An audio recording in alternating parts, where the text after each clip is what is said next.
Hi folks, you're with Tacitus today, your pushback channel, and thank you for joining this live stream.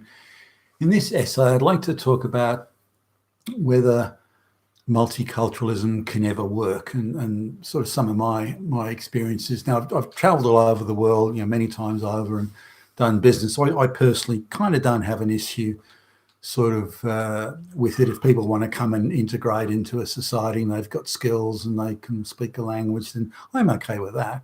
I've got a real problem with bringing in third world illiterate peasants. I don't think that works, and I don't think that adds any value to anything. But just multiculturalism as a thing, as a concept, then like communism, it's kind of sounds good until you try and apply it, and then there's all sorts of practical realities that make it a really tough gig.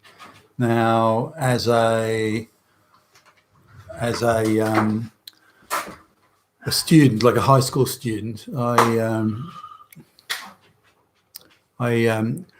was in a high school. That the area I was in was sort of 99.99% white and Anglo-Saxon, and so I kind of didn't really think about sort of multiculturalism or anything like that. As a kid, kind of everyone is really the same until they behave differently, and that's when you see a difference. Even as a kid, you pick it up.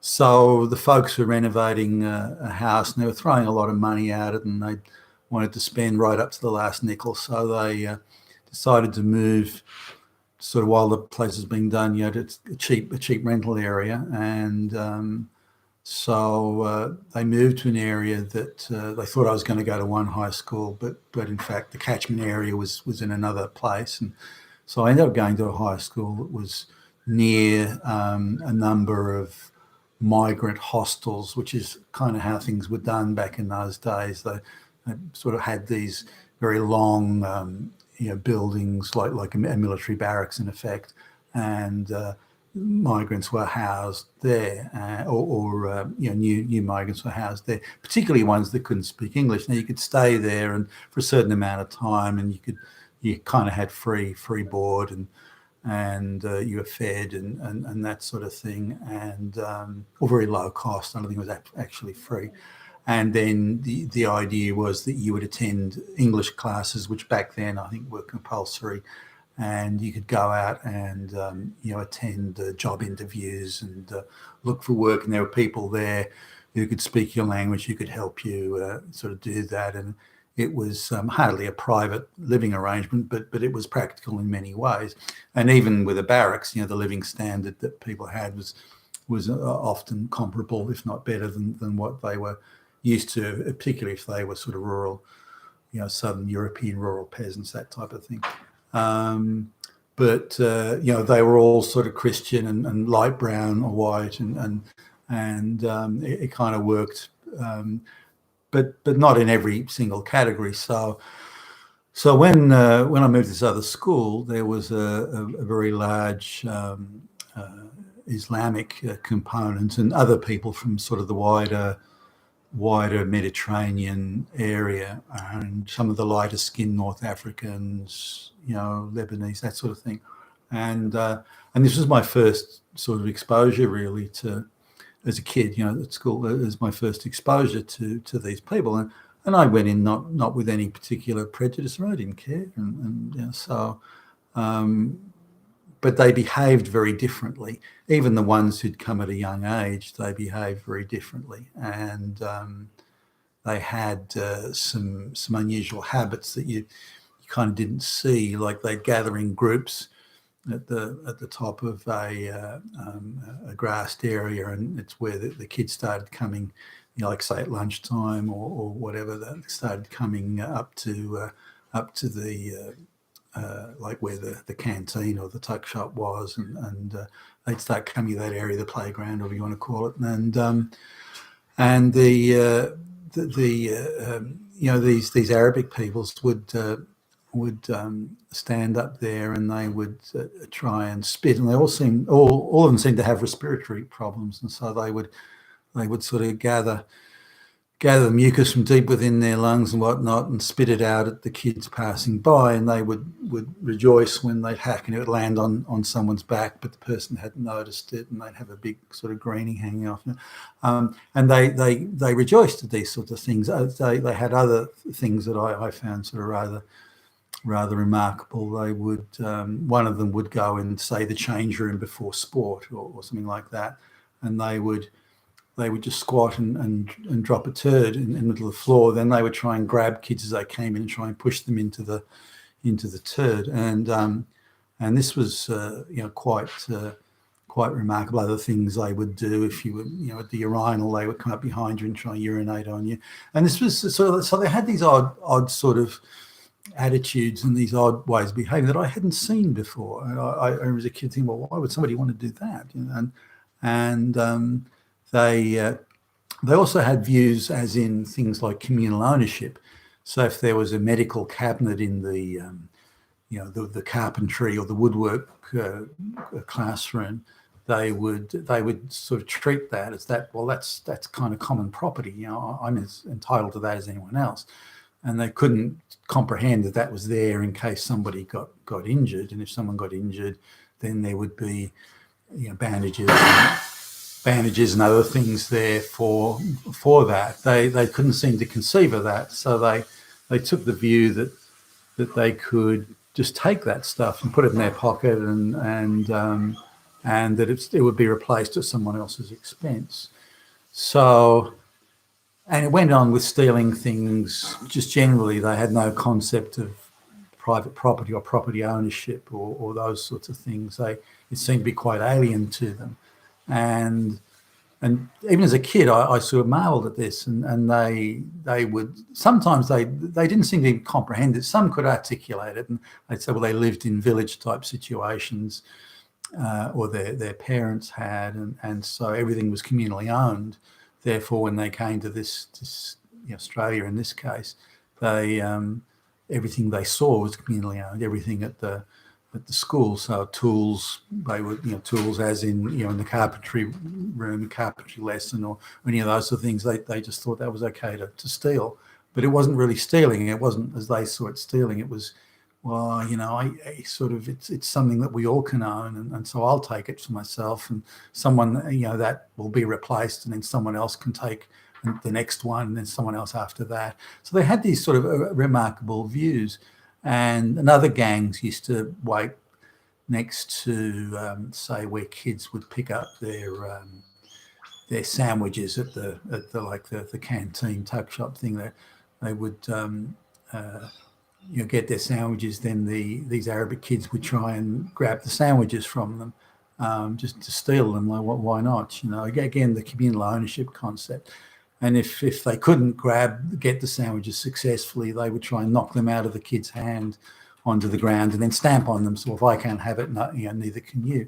So now it's not that they were 100% unique in this. There were also, white kids that not many of them, but white kids that behaved a bit strangely, but they were very few. Whereas with these people, the majority were behaving that way. Now, they also seemed impervious to things like corporal punishment. And back then, the kids were getting caned. They used to have public caning sessions where you'd have to stand up in this raised platform while it's like the fucking hangman's noose. But the teacher would sort of cane you in front of the school. So it's meant to be double up as a physical punishment, getting the cane, but equally a humiliation as well, given that the rest of the school looked on. It would also strike sort of awe and terror into the other students, I suppose. But I had a fairly simple sort of view to things, that if I didn't break the rules or break the law or anything like that, then I'd be okay, which was pretty much the case. I mean, you could sometimes run foul of things. I'll come back to that in a minute, but generally you'd have no problem. Yet I noticed that and I wasn't there for long, like 6 months or something, or maybe longer, 8 months. Some of these kids were being caned like every second day, and they were, the police were around all the time.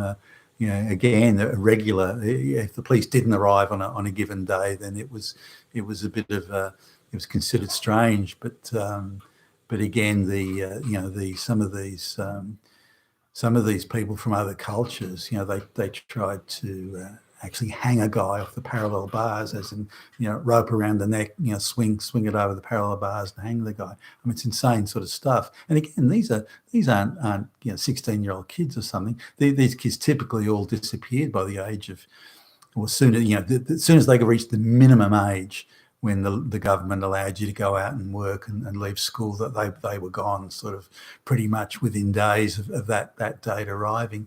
But they seemed impervious to punishment. That the relationship between getting punished and transgressing, it didn't seem to sink in for some odd reason. They didn't seem to think that the rules and the regulations, and you've got to assume they came from a situation where rules and regulations didn't exist. There were things like family pressure and tribal pressure, or family shaming. There were those sorts of things, but not punishments as we understand them to correct errant behaviour. So that's something they didn't seem to grasp. And I've noticed even today, people coming from those parts of the world, they behave exactly the same way. That passage of time hasn't changed the behaviour, so it must be endemic to those sort of cultures. Which again raises the question: why would you bring people like that to a completely foreign culture where they clearly don't fit in? Again, even if they arrive when they're quite young. So now, not every single one of them was like this, but certainly most were. There were few that weren't. Maybe that's a better way of putting it. So they were getting punished all the time, but they had it didn't change their behaviour. Their behaviour continued. If anything, it just made them more deceitful, and so they would their bad behaviour would go underground, if you like. They were then, their total focus was to just not get caught, not to stop the behaviour that would cause the punishment, but simply not to get caught. That was, and I found that strange.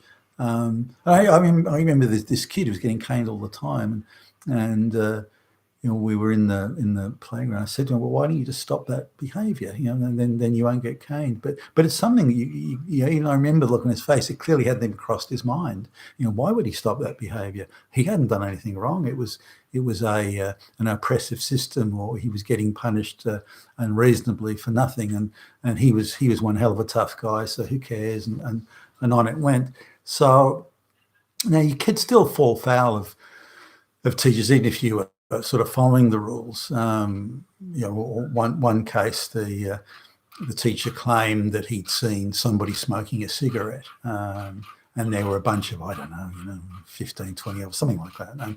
And he said, "Well, okay, I didn't see anyone smoking a cigarette, but he said, okay, either the smoker comes forward, or I'll give you all the cane over the period of the next few days." And I wasn't impressed with that. No, I don't like the sound of that, and had made the decision that I wouldn't submit myself to any sort of punishment. But given the arbitrary nature of it, he thought he saw something. No, get fucked up. So anyway, when the first nobody put their hand up, and when the first sort of lot of canings were supposed to begin, then somebody actually did put their hand up. So he must have seen it. I didn't see it, but so you could still fall foul even if you were following the rules. But there was I was pleased to get away from that school, because I'd gone there I'd never seen that sort of behaviour before. I mean, dropping a turd in the middle of the change room, trying to push kids into it. I mean, you got to be kidding. But those sort of people, that they just behaved the way they thought it was funny. They thought it was an absolute laugh. And so they had just an odd sort of thing. I remember it's swimming lessons. They would get open and go into people's bags, take out their underwear and urinate on it, and then put it back. Things like that. Things that, like, how would you even think to do something like that? But those were sort of the behaviours that they engaged in, and I think anyone would find it strange, but also it's an indication of just how far away in values, customs, habits, attitudes, behaviours, the whole range, they were from Anglo-Saxons. Even the most thuggish and brutish Anglo-Saxons didn't sort of behave anything like that. So it was an interesting thing. So then coming away again back to a 99.99% Anglo-Saxon, quite upper middle class school, then there was none of that behaviour. That would be unthinkable. People just didn't behave that way, and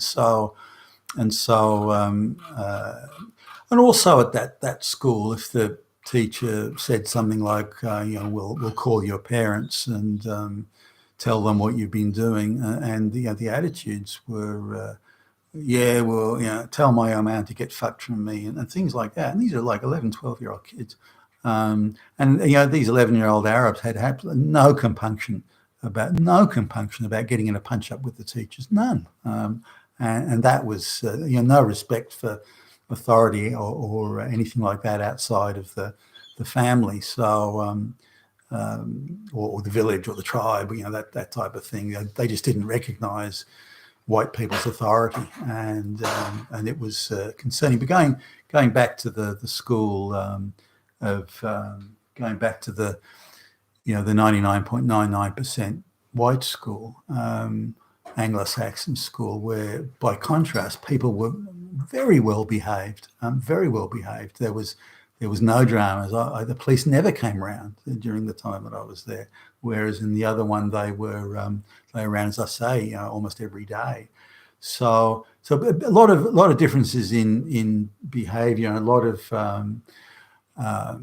the respect for authority was different. This is a prime thing. Respect for authority was different. So what these kids were, say, mucking up in a room and throwing paper airplanes around, which was the height of badness in that sort of school. All it took is one of the form masters to come in and point to one kid and say, "Do we have your father's work phone number?" And suddenly this silence would descend over the class.